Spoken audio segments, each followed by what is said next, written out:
That's the sound of the men working on the chain gang. That's the sound of the men working on the chain gang. All day long they're saying... Avec la petite musique qui va bien, 8h moins 8, ce lundi 8 juillet. Bonjour Brigitte Fanny, merci de venir Laurent. ici évoquer quelque chose qui intéresse la France entière, hein, d'autant que se tient en ce moment et pour quelques jours encore le procès de France Télécom. Ça s'achève cette semaine d'ailleurs.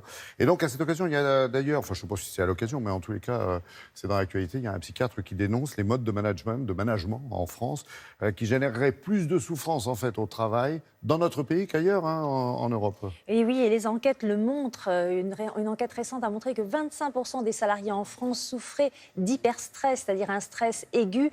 Stress aigu, s'il n'est pas géré, qui peut mener au burn-out. Une autre enquête de Santé publique France, qui est un organisme émanant du ministère de la Santé, nous dit que 500 000 Français ont une pathologie mentale liée au travail, c'est-à-dire dépression ou burn-out. Oui. Voilà, la souffrance au travail. Et effectivement, en marge de ce procès de France Télécom, un procès d'ailleurs qui essaye de comprendre par quel mécanisme, justement, tous ces salariés ont pu être victimes de burn-out, ont pu aller pour certains jusqu'au suicide, puisqu'il y a eu plusieurs dizaines de tentatives de suicide et 19 décès. Effectivement, un psychiatre essaye de comprendre aussi qu'est-ce qui, dans le management à la française, pose problème. Je vous propose ces explications, mais aussi un témoignage d'une salariée de France Télécom.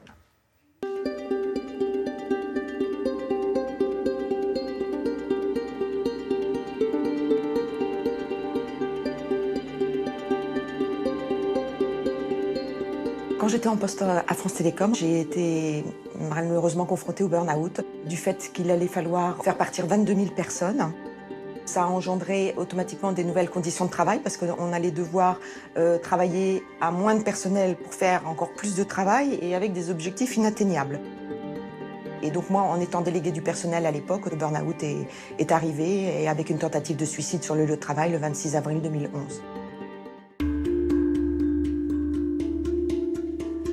Les salariés français sont ceux qui considèrent leur manager comme la plus grande source de stress. Et ça s'explique par beaucoup de facteurs. Le premier facteur, c'est que les managers français n'ont pas été formés à l'humain.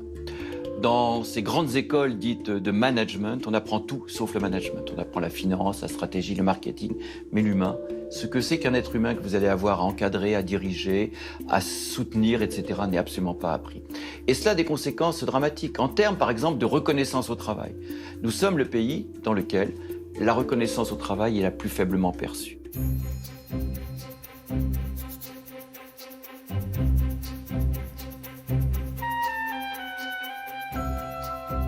L'écoute est également un des critères importants de bon management. Et là encore, les salariés français, ils ne peuvent pas exprimer leurs émotions, leur découragement, leur inquiétude. Cette absence d'empathie est un facteur, là encore, extrêmement puissant qui explique la souffrance au travail.